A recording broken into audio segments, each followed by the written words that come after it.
The 25th anniversary of Hong Kong's return to China will, much like that historic day in 1997, be met with a wide range of events and festivities. There will be pomp and ceremony, including a parade by goose-stepping troops. The city might even be graced by the presence of one of China's top leaders. Interactive art installations, exhibitions and digital projections will form part of what we are promised will be wonderful events. And sports facilities will be free on the big day, July 1st.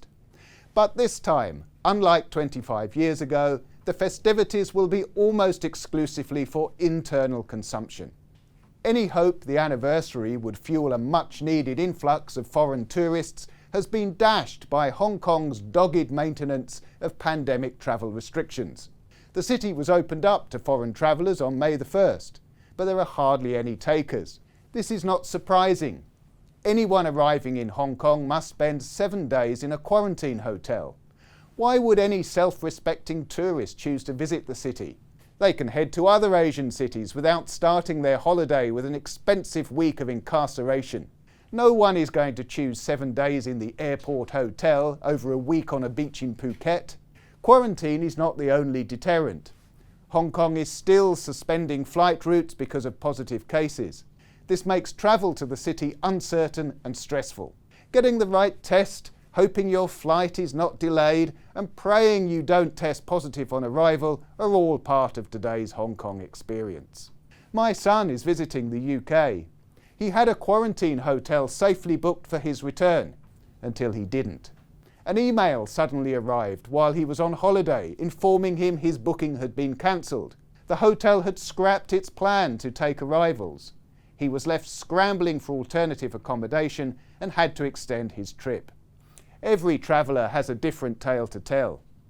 These restrictions, so out of step with the rest of the world, are becoming increasingly difficult to justify. The city has emerged from the dark days of its most serious outbreak earlier this year, when health services were overwhelmed and thousands died. Daily case numbers have settled at 200 or 300. Deaths are down to single figures, and some days there are none. Around 90% of residents aged 3 and above have had 2 jabs. Immunity levels have been boosted by the millions who caught COVID-19 during the recent 5th wave. Meanwhile, steps have been taken to protect the vulnerable, and officials say the city is prepared for any surge in cases. Why then is there so much concern over daily case numbers and new clusters? And why maintain barriers for visitors? Not for the first time, one of the clusters arose in a quarantine hotel. The travel restrictions have been devastating for the business community. They have stripped Hong Kong of its role as a bridge between China and the rest of the world and contributed to an exodus of residents. No wonder business chambers are calling for a relaxation. How is the tourism board to rebuild and rebrand Hong Kong with such restrictions in place? What would the slogan be? Come to Hong Kong, we have the best quarantine hotels in the world? We once claimed to be Asia's world city, but are now dubbed Asia's walled city. Chief Executive Carrie Lam said travel restrictions are unlikely to be lifted in time for the anniversary celebrations. Perhaps this gift to Hong Kong will be saved for new leader John Lee. It is to be hoped he will bestow it soon after taking office.